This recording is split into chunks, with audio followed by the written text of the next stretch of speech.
in the minds of Haitian people.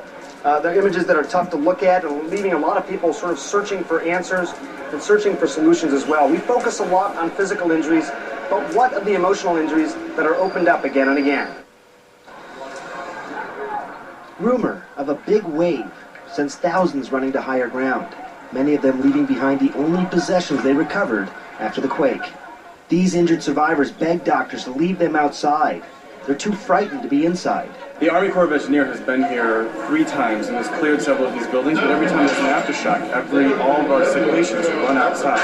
You know, there's just so much trauma, both psychological and physical.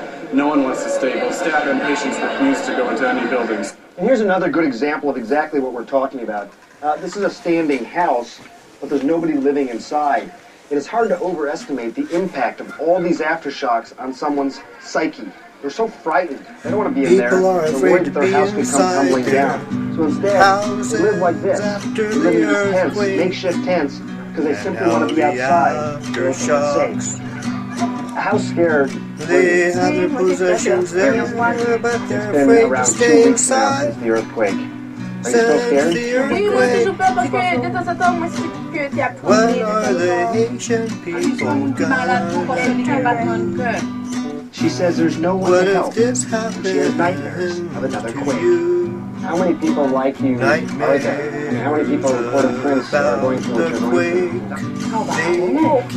going through? Most of the people. It is difficult to diagnose post-traumatic stress disorder less than a month after the quake. So we do know a few things. First of all, it is worse than people who have some sort of pre-existing mental illness. People who have endured the most trauma. There's been about 50 aftershocks since the earthquake hit try and be with family. But also turn to your faith if you can. But it is difficult. Even the churches. Devastation, devastation everywhere. So what does work?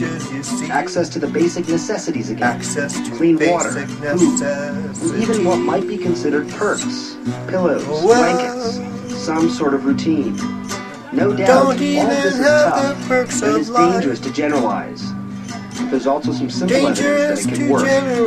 Today, this young boy builds a kite out of a paper plate. Despite the odds, he gets it flying, bringing a smile to his face and ours for just a moment. You know, there are some clues as to how Haiti may progress over the next year. For example, if you look back at the tsunami, you get an idea of just how many people suffered from things like anxiety, severe depression, or post-traumatic stress.